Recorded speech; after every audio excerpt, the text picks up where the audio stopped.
Assalamualaikum warahmatullahi wabarakatuh. Selamat pagi. Jadi hari ini untuk kelas kewirausahaan 1 minggu kelima kita melakukannya dengan online class karena sebab-sebab tertentu, terutama karena coronavirus. Jadi kita melakukan kelas ini dengan secara online dengan menggunakan Google Classroom. Oke, untuk minggu kelima, topik yang akan kita bahas yaitu creativity and the business idea. Okay, the goals of today's lecture is resource of the new ideas, jadi sumber-sumber pembentukan ide baru, kemudian methods of for generating new ideas, jadi metode-metode untuk pembentukan ide baru, dan yang terakhir yaitu goals kita creative problem solving. Oke, kita terus kepada yang pertama yaitu source of the new ideas. Oke, kita moving to the sources of new ideas. Jadi ada 9 sumber-sumber ide baru di sini, yaitu yang pertama ada consumers. Kita dapat dari mana sih? Kok bisa-bisa konsumen adalah salah satu sumber ide kita gitu loh. Nah, karena dari feedback ya dan dari penilaian customer terhadap produk kita, dari situ kita bisa tahu apa yang sekiranya bisa kita perbaiki sesuai dengan apa kebutuhan customer atau apa kebutuhan pelanggan. Nah, bagaimana cara kita mendapatkan feedback? Nah, itu nanti kalian boleh kerjakan di kuis nanti setelah ini ya. Kemudian ada existing products and services. Jadi, what is existing product and service? Why this is the sources of the new idea? Okay. Analysis uncovers ways to improve offering that may result in a new product or service. I saw someone else trying it and figured I could do better. Contoh misalkan kamu sudah launching sebuah produk. Nah, ketika kamu launching sebuah produk, kamu pasti tahu keuntungan dan kelemahan dari produk yang kamu launch, yang kamu keluarkan gitu kan. Nah, kemudian dari produk yang kamu keluarkan ini, karena kamu tahu kelemahannya, mungkin 3 bulan kemudian kamu mengeluarkan produk lagi atau upgradean dari produk yang lama, di-upgrade ke yang baru, yaitu memperbaiki kelemahan-kelemahan yang lama gitu. Nah, biasanya di sini apa ya? Game, HP ya kan, banyak banget yang mereka upgrade dari Samsung 5, Samsung 6, Samsung 7, Samsung 9, Samsung 10 gitu kan sekarang. Nah, yang kedua, existing products and services ini bisa dari contoh kamu melihat orang lain berjualan sesuatu dan kamu dari situ kamu punya ide, kamu bisa melakukannya lebih bagus. Contoh misalkan kamu lihat orang jualan es teh manis, kemudian kamu mikir, oh iya dia jualan es teh manis, belum ada yang jual es teh dawet nih. Nah, akhirnya kamu es teh dawet, es teh cendol misalkan, ini kamu udah deh aku mau jualan es teh cendol gitu. Jadi karena menurutmu es teh cendol lebih baik atau lebih enak daripada es teh manis biasa ya. Bisa aja seperti itu. Atau misalkan ada orang jualan gado-gado, selama ini yang gado-gado kayak gini, terus gimana kalau gado-gado jadi ada rasa-rasanya. Nah, kamu berpikir bahwa kamu bisa melakukan lebih baik daripada dia. Atau misalkan kamu lihat orang lain di daerahmu jualan nasi goreng, tapi nasi gorengnya nggak terlalu enak, terus kamu ngerti atau kamu yakin bahwa saya bisa masak nasi goreng lebih enak daripada ini. Nah, dari situ kamu akhirnya jualan nasi goreng. Nah, itu source of new ideas, sumber-sumber ide produk baru yang keluar daripada produk atau service yang sudah ada. Nah, yang ketiga ada namanya distribution channels. Distribution channels ini siapa sih? Bisa jadi salesman, bisa jadi distributor atau perusahaan distributor kamu gitu kan. Contoh misalkan dari salesman. Oke.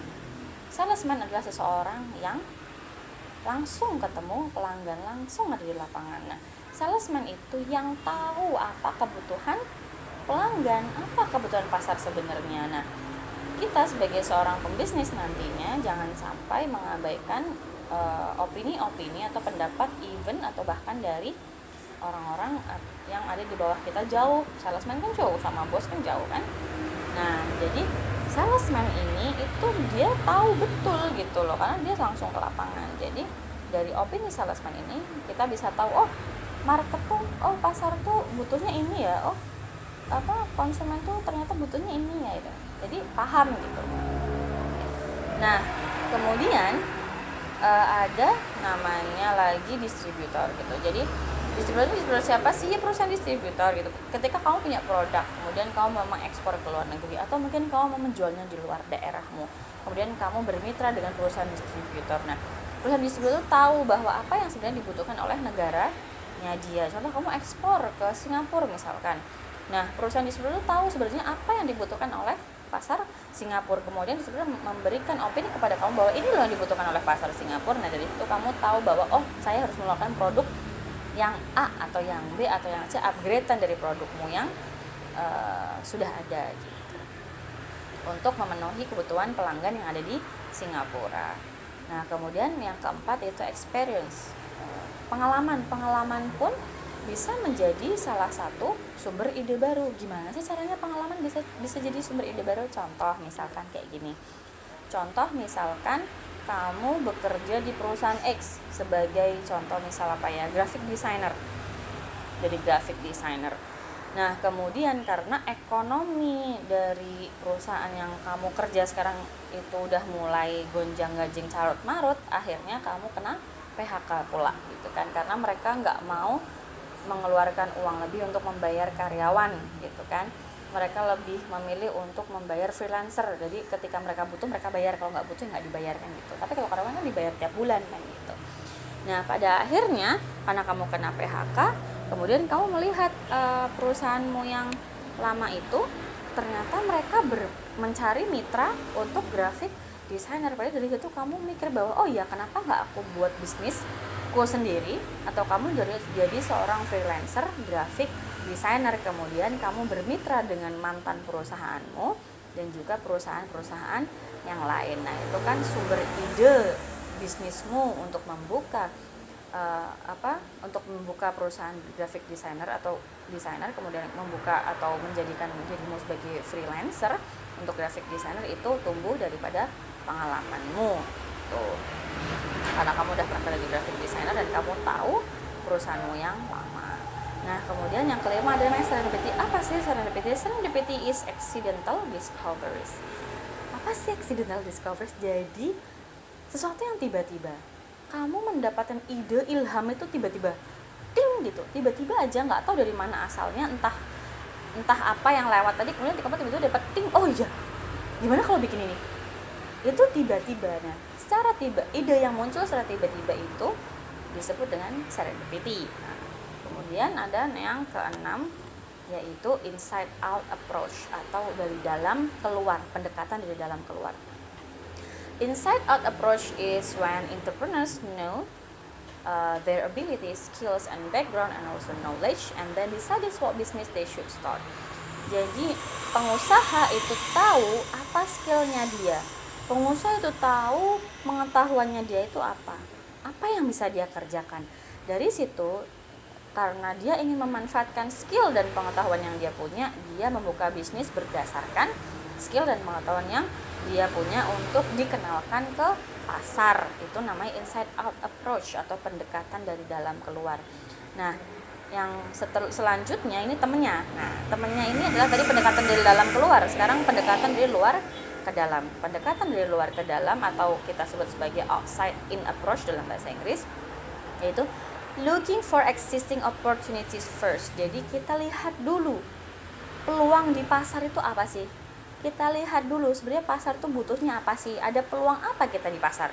Setelah kita tahu pasar butuhnya apa, kemudian ada peluang di dalam pasar itu, barulah kita membuat bisnis atau membuat produk berdasarkan apa? Berdasarkan peluang dari pasar tersebut, berdasarkan dari kebutuhan pasar tersebut. Itu namanya outside in approach gitu. Kalau misalkan contoh pasar butuhnya misalkan makanan atau restoran atau burger atau apalah, nah sedangkan kamu nggak ngerti sama sekali caranya masak, ya kan? Tapi itu yang dibutuhkan pasar, itu yang peluang yang ada di dalam pasar. Akhirnya mau nggak mau kamu akhirnya belajar bagaimana cara membuat burger. Setelah kamu belajar, baru kamu membuka bisnis. Itu namanya idenya muncul dari outside in approach. Beda dengan inside out approach, beda dengan dari dalam keluar tadi. Kalau dari keluar tadi, mungkin kamu memang seorang koki. Nah, karena kamu seorang koki, ya udahlah aku buka restoran aja. tanpa melihat, coba misalkan udah ada restoran nggak sih di daerah saya kan gitu. Nah, setelah kamu buka bisnis restoran, ya kamu harus tahu bahwa setiap bisnis harus punya keunikan tersendiri. Kalau kamu nggak unik, kamu nggak akan laku, udah gitu aja. Nah, kemudian ada yang namanya federal government. Jadi ide-ide itu muncul karena pemerintah. Dari mana sih karena pemerintah ini? Oke, jadi kepemerintahan dulu kan masih pakai administrasi offline, administrasi kertas ya kan. Nah, sekarang udah sistem digital nih. Pemerintah butuh yang namanya membuat website digital, terus kemudian feedback daripada masyarakat. Yang paling baru kemarin kita ada sensus penduduk online. Nah, siapa yang bikin? Nah, itu. Nah, mungkin kamu bisa menawarkan dirimu untuk saya ada atau saya bisa membuat program sensus penduduk online untuk pemerintah kita biar semakin kekinian mengikuti teknologi. Jadi gitu. Nah, yang terakhir itu ada research and development. Research and development is a formal endeavor connected with one's current employment. Jadi kita melakukan penelitian dan pengembangan di dalam sebuah laboratorium atau laboratorium formal di dalam perusahaan kita, atau di laboratorium informal, atau misalkan di garasi atau di basement. Misalkan kamu perusahaanmu belum sebesar Samsung, nggak punya yang namanya lab khusus untuk penelitian dan pengembangan, ya kamu bisa pakai garasimu untuk penelitian dan pengembangan kan gitu. Nah, kayak itu beberapa dari sumber-sumber ide baru untuk ide-ide produk ataupun service. Nah, selanjutnya kita akan moving to lanjutkan ya. Moving to the methods of generating new ideas. Jadi metode-metode untuk memunculkan ide baru. Sebelumnya saya memohon maaf terlebih dahulu, mungkin recording atau audionya bising karena recording saya ini dekat sama jalan raya, jadi ada motor, ada mobil lewat. Sebelumnya saya minta maaf terlebih dahulu. Oke, jadi yang pertama metode yang bisa kita gunakan untuk memunculkan ide baru yaitu menggunakan focus group. Apa itu focus group? Jadi focus group ya sama kayak kamu belajar kelompok, tapi di sini ada moderatornya. Jadi ada satu moderator yang memimpin jalannya belajar kelompok. Nah, dari situ mungkin dia akan menanyakan, oke, kamu punya ide apa, punya ide apa, atau misalkan bisa jadi punya masalah apa gitu kan. Nah, kita punya masalah apa gitu. Nah, jadi dari situ kita bisa kita bisa memunculkan ide-ide baru dari situ. Terus kemudian yang kedua ada namanya brainstorming.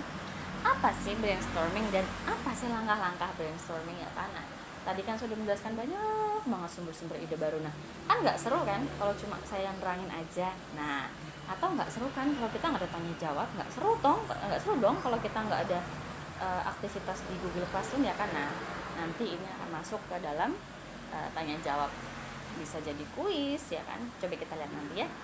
Kemudian yang ketiga adalah brainwriting. Apa sih brainwriting? Jadi semua ide-ide yang ada di kepalamu itu dituliskan semuanya. Dari situ kamu bisa memilih mana ide yang paling bagus. Kemudian ada problem inventory analysis, atau consumers are provided with a list of problems and are asked to identify products that have those problems.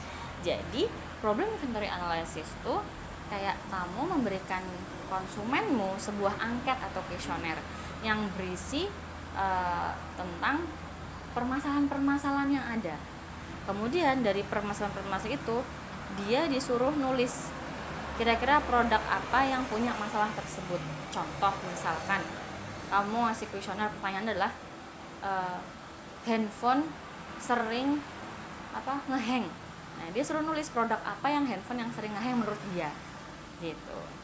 Kemudian yang kedua adalah handphone atau laptop suka mati sendiri, atau laptop nggak tahan lama gitu kan. Kira-kira apa? Nah, pelanggan itu suruh nulis kira-kira produk apa sih atau laptop apa sih yang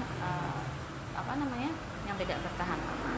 Nah, dari situ kamu bisa ngerefleksi. Kalau misalkan salah satu dari jawabannya dia adalah produkmu, kamu bisa refleksi dari situ bahwa ternyata produkku itu ngehengan, ternyata produkku itu nggak bisa tahan lama, ternyata produkku itu nggak enak. Nah, dari situ kamu ngerti bahwa ini toh penilaian customer kan gitu, dari problem inventory analysis gitu. Baik, yang terakhir yaitu ada creative problem solving. Jadi kreativitas ini memang akan menurun seiring dengan berkurangnya umur, seiring dengan berkurangnya edukasi atau pendidikan, atau biasanya kalau yang udah lulus terus nggak ngelanjut pendidikan atau misalkan nggak lanjut kerja di tempat-tempat yang membuat kamu kreatif, nah ini creativity bisa menurun gitu loh. Kemudian ya karena bisa jadi karena jarang digunakan, karena bekerja di tempat-tempat yang gitu-gitu aja, akhirnya kan kamu nggak ada mikir buat bikin apa sih gitu kan, bikin apa sih kira-kira gitu kan, nggak pernah mikir itu, jadi kreativitas lama-lama menurun gitu. Nah kreativitas juga bisa dilumpuhkan karena persepsi. Mungkin kamu apa sih kreatif nggak kreatif juga bisa hidup nanti gitu, itu persepsi gitu kan. Terus juga dengan budaya, mungkin budayamu, budaya lingkunganmu, budaya daerahmu mungkin memang bukan budaya untuk berpikir kreatif gitu kan. Kayak kita sering mendengar keluhan misalkan Indonesia kok gini sih pemudanya, Singapura aja bisa gitu ya. Mungkin budayanya memang berbeda, budaya sana tuh sangat kompetitif. Jadi mereka harus berpikir kreatif bagaimana caranya berkompetisi kayak gitu. Nah, kemudian creativity tapi dengan ada beberapa teknik untuk bisa memunculkan kreativitas kita. Yang pertama yaitu ada brainstorming, kemudian ada reverse brainstorming. Tadi kan brainstorming udah saya tanya tadi. Nah, kemudian sekarang saya menjelaskan apa sih namanya reverse brainstorming. Jadi reverse brainstorming itu ya kita fokus kepada hal-hal atau aspek-aspek yang negatif. Kalau kita fokus pada kelemahan-kelemahan yang ada dalam produk kita, yang ada dalam service kita, yang ada dalam ide-ide kita, kemudian kamu listkan semua kelemahan itu. Nah, dari situ kamu paham kira-kira penyelesaiannya gimana ya, karena masalahnya ini gitu, sudah ngelis kira-kira solusinya apa. Nah gitu. Ada namanya Gordon Method. Nah, Gordon Method ini silahkan nanti dijawab sendiri. Nah, karena nggak seru kan, karena sekarang kan student centered learning, jadi student itu harus aktif, nggak cuma di swap-swapin aja. Nah gitu. Jadi di dalam creative problem solving tadi sudah jelasin salah satunya itu reverse brainstorming. Ada 1, 2, 3, 4, 5, 6, 7, 8, 9, 10 ada dari brainstorming sampai kepada parameter analisis. Jadi saya mau nanti kalian menjelaskan per kalian yang menjelaskan satu persatu dari creative problem solving teknik sesuai dengan urutan absensi. Nah, ini kan ada 10 kan? Ada 10. Kalau mahasiswanya ada 30, berarti satu nomor itu bisa dijawab oleh 3 orang. 3 orang yang absennya nomor 1, nomor 11, nomor 21 gitu. Paham nggak? Oke. Nah, nanti kalau nggak paham tanya aja di Google Classroom ya. Ini maksudnya gimana sih Bu? Oke, nanti saya akan membagikan kepada kalian urutan absen. Saya punya nih urutan absen nomor 1 sampai nomor 30, nomor 1 sampai nomor 7, nomor 1 sampai nomor 20 berapa kan kalau agribisnis. Nah, itu jadi bergantung pada absensimu. Absensimu nomor 1 berarti jawab nomor 1. Apa itu brainstorming untuk creative problem solving. Kemudian yang absen nomor 2 apa itu reverse brainstorming untuk creative problem solving. Nah, kemudian apa itu Gordon Method, itu dijawab oleh absen ketiga, ya kan? Kemudian sampai absen ke-10. Kemudian absen ke-11 gimana Bu? Absen ke-11 balik lagi ke nomor 1. Nomor 1 dijawab oleh absen ke-11. Nomor 2 absen ke-12, terus sampai absen ke-20. Absen ke-21 gimana Bu? Balik lagi ke nomor 1 gitu. Jadi kalau orangnya ada 30 berarti ya ada satu ini tuh ada tiga orang yang jawab. Nah, untuk kelas informatika dan kelas teknik mesin untuk online kelasnya ini saya gabung. Jadi tidak usah risau, yang teknik mesin kan 1 sampai 7 aja Bu. Yang apa ya kamu jawab aja nomor 1 sampai 7. Nomor absen 1 nomor 1, absen 2 nomor 2, absen 3 nomor 3 sampai 7. Nanti sisanya 8, 9, 10 kan ada anak informatika yang jawab gitu loh. Paham? Sampai sini nanti kalau ada yang kurang paham silahkan ditanyakan. Nah, sekian dari saya untuk kuliah penjelasan materi hari ini. Kuliahnya belum selesai ya. Kuliah selesai sampai selesai. Jadi kalau informatika sama teknik mesin untuk minggu ini kita mulai jam 11 kan, 11 sampai jam 12.40. Untuk agribisnis kita mulai jam 8 sampai 9.40. Oke, jadi setelah ini silahkan dilihat di Google Classroom, nanti ada tugas-tugas di situ, silahkan dikerjakan. Ada tanya jawab, silahkan dikerjakan. Ya, sekian dari saya. Terima kasih untuk hari ini. Wassalamualaikum warahmatullahi wabarakatuh.